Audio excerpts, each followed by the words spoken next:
Do you struggle with cravings? Maybe it's for a specific type of food like salty, sweet, crunchy, creamy, or chewy. Or maybe it's at a specific time of day like mid-afternoon or after dinner.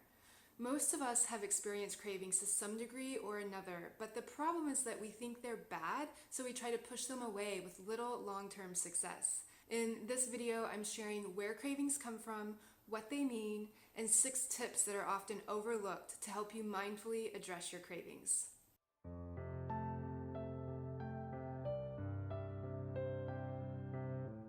My name is Katie. I'm a behavioral food therapist with a private practice in San Francisco. Welcome to Whole Nourishment, where I discuss topics commonly addressed in client sessions about our relationship to food and body, emotional resilience, and whole food nutrition. Cravings are a signal from our body that something's out of balance. If there's nothing else you get out of this video, I'd like to encourage you to begin looking at your cravings not as bad, but rather a way our body is trying to protect us. So instead of pushing the cravings away, befriend them. Get curious, get to know when they happen for you and whether you notice a pattern, particular triggers, and ask yourself what's your physical and emotional energy around the time of the craving. We are an overfed, undernourished society. We're undernourished nutritionally, but also emotionally. So whether it's spending time in nature, feeling a sense of belonging, or eating a hearty meal, our body asks for what it needs and is missing. But we often misinterpret the message or go for the cheapest short-term solution. Our job, though, is to listen, to get curious, and become our own detective. And to be a good detective, we have to first understand where cravings come from. Cravings happen for various reasons, and I tend to bucket them into 4 main categories: nutritional, physical, emotional, and lifestyle. Nutritional cravings can be from a nutritional deficiency in something like iron or magnesium, or they could be from a yeast or bacterial overgrowth like Candida or SIBO. Physical cravings, on the other hand, are for things like touch or movement or engaging our senses in new ways. Emotional cravings stem from the urge to resist uncomfortable thoughts or emotions such as anxiety or lacking direction or self-trust or feeling lonely or isolated. And then finally, lifestyle cravings have to do with living in the extremes. This idea of work hard, play hard, living in a way that doesn't allow us time to slow down or have space on the calendar with no commitment or to let our minds wander. This is the white space I spoke about in the last few videos.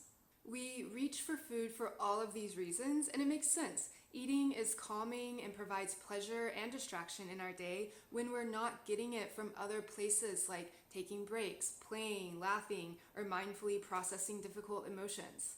But reaching for food impulsively or out of desperation just makes the initial problem worse because it doesn't get our needs met at the end of the day. It doesn't make us feel good about ourselves, nor is it satisfying to eat in this way. So I want to share 6 small but mighty and often overlooked tips to help you more mindfully address your food cravings. The first tip is to drink water. The keys to feeling better often lie in simple things. I know water sounds obvious, but we often mistake dehydration for hunger. So when a craving hits, give yourself time to discern what you need by first drinking a large glass of water. Then wait 10 minutes before deciding how to proceed. The great thing about this tip is drinking water creates an automatic pause between the impulse and the choice, giving us a better chance to make a calmer, more insight-driven choice. Tip number 2 is to balance the 6 tastes. So our meals are too often one-dimensional in both flavor and color, but Ayurveda identifies the 6 tastes that naturally occur in food. They're the sweet, salty, sour, pungent, astringent, and bitter tastes. And Ayurveda suggests that balancing the 6 tastes in a meal supports balance in our body and helps us to feel nourished and satisfied, which in turn diminishes cravings. This is because each of these flavors represent different nutrients our body needs, and incorporating the 6 tastes ensures we're getting the diversity of nutrients needed to nourish our body. We're often lacking the bitter, pungent, and astringent flavors, so try adding in things like turmeric, ginger, dandelion greens, or beet greens to stews or sautés. Or consider adding a side of sauerkraut or kimchi to meals. Tip number 3 is to make your food fun. We're not getting enough exciting variety of colors, flavors, and textures in our meals. We tend to reach for the same grain, protein, and vegetable week after week. But this is maintenance eating. There's nothing pleasurable about eating the same things week after week.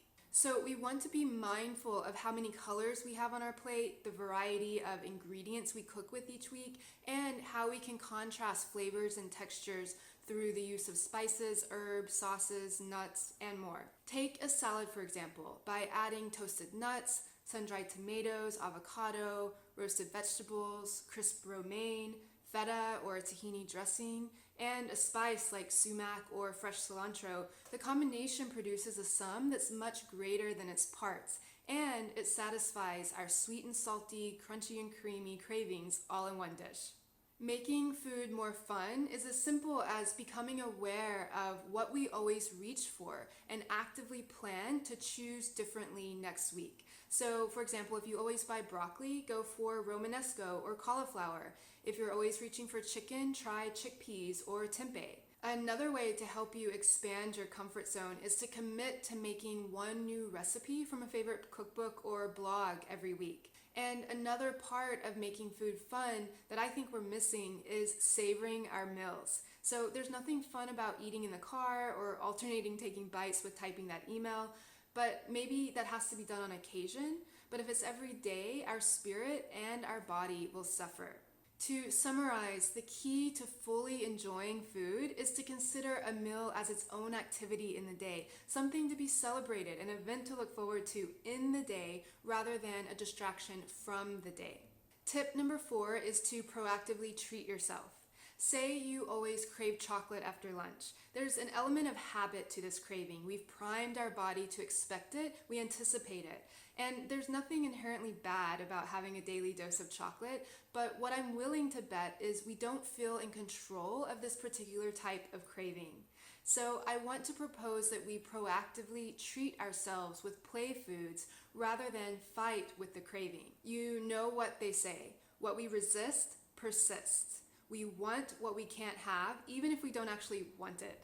I mentioned in an earlier video about why diet mentality is so harmful. It's the restriction that leads to obsession, fear, and feeling out of control around food. So we want to allow ourselves to have something mindfully and unconditionally enjoy it to help prevent this sense of restriction. The other benefit of proactively treating ourselves is that we have something pleasant to look forward to. When we stay ahead of the curve, we can keep food in its rightful category, which is to nourish and satisfy rather than to control and be controlled by. So think about what would be a treat for you and plan to have this on hand. Maybe it's a favorite tea with steamed milk and cinnamon sprinkled on top, or something with chocolate. A few of my favorite treats like these peanut butter chocolate cookies and fudge bars are on the blog, and I'll link them down below. Tip number 5 is to make non-food nourishment a priority. We're missing movement, play, downtime, and opportunities to use our senses in different ways. Practical ways at work to get non-food nourishment would be to keep like a roll-on essential oil at your desk, or have a standing desk, or take the stairs during your break, or maybe plan standing and walking meetings. At home, if I could only suggest one thing, it would be to work on setting boundaries for an evening routine and to plan a routine you look forward to. Maybe that includes taking a shower, reading a novel or memoir, and doing some gentle stretching. Yoga with Adriene offers some good bedtime yoga videos, and I will link them down below. An evening routine is especially important because it's one of those ambiguous transition times in the day where things can fall through the cracks. We're tired, low energy, we've made so many decisions in the day, we don't want to make any more. And we're ready for no structure come evening. And if there's a relaxing and helpful routine we naturally fall into that keeps us from falling through the cracks, even better. This is also why meal prep and having good food on hand is so important, because we don't have to think about it when Tuesday night rolls around. I'll be talking about meal prep in an upcoming video, so stay tuned for that. The final tip for cravings is to crowd out unwanted foods. So here's what I want you to remember. We crave what we eat, even if that food doesn't make us feel good. So whether it's spinach or sugar, the type of food we eat most often encourages the growth of bacteria that thrive off that food, causing our body to crave it more. So if we're craving food that isn't making us feel good, instead of saying, I can't have it, simply move your attention to the more ideal foods you want to add in. For example, if you crave salty chips, try spiced and roasted chickpeas, but promise yourself you can have the chips later if you want them, so this doesn't feel restrictive. The idea here is that over time, as we continue to properly nourish ourselves and enjoy what we're eating, and we're getting the 6 tastes in our meals, and we're having fun food, we won't crave the food that makes us feel bad as much. So those are my 6 tips to help you mindfully address your cravings. To summarize, the tips are to drink water, balance the 6 tastes, make your food fun, proactively treat yourself, make non-food nourishment a priority, and crowd out unsatisfying foods. I'd love to hear which tip you'll try first. Let me know in the comments below. And if you like this video, give it a thumbs up and don't forget to subscribe to the channel if you haven't already. Thank you so much for watching, and I will see you in the next video.